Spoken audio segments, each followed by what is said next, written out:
ओम साईराम। आजिर साई संदेश रे बाबा कहते मोर प्रिय संतान तुमे बहुत कष्ट अच्छ कहीं जानिछ तुमे जो भी कार्य करुछ किछि भी सफलता मिलुनी से तुमे बहुत भांगी पड़ीछ। तुमे बहुत चेष्टा करुछ कर्म भी करुछ किंतु संतान से तुमको सेतिकी ईश्वर भक्ति भी करवा दरकार। तुमे कर्म करुछ हेले भगवान को ऊपर भरोसा तो रखुना ना। सेथिलागी आज आउ डेरी करनी। आज गुरुवार मो साई चरित्र उठाओ आउ पाठ करने को आरंभ कर। तुमे शपथ नियो आगे साई चरित्र पाठ करिवो तापरे जो कार्य करने कथा करिवो संकल्प कर।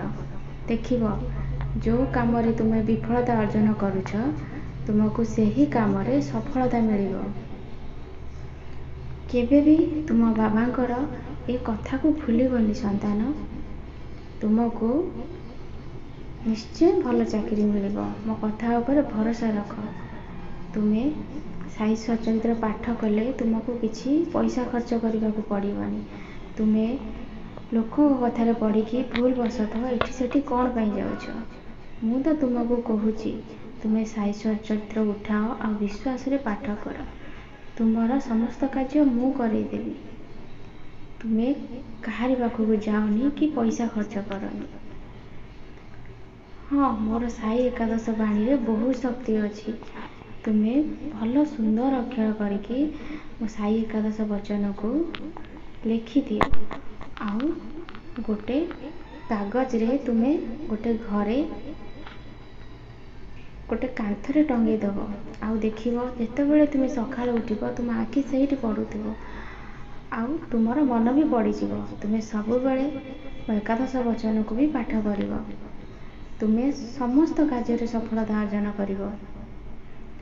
आज गुरुवार तुमे मो मंदिर को आसीबा कथा कहिथिलो आज निश्चय आसीबो मोर संतान।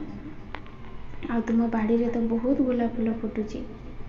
तुमे मो पाई किछि फूल भी नहीं के आसीबो।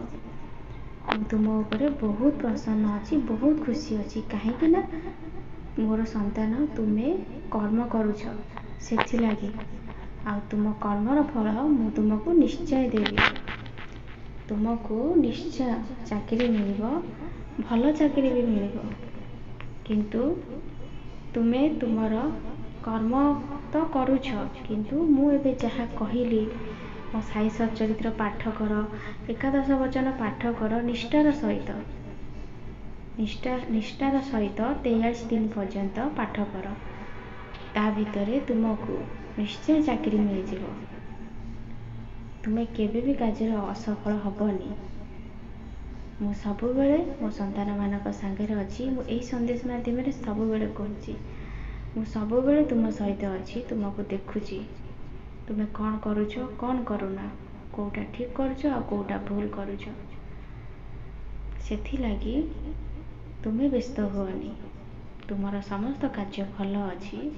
तुमे केबे कार अनिष्ट करिन कि केबे कार अमंगल भी करिन।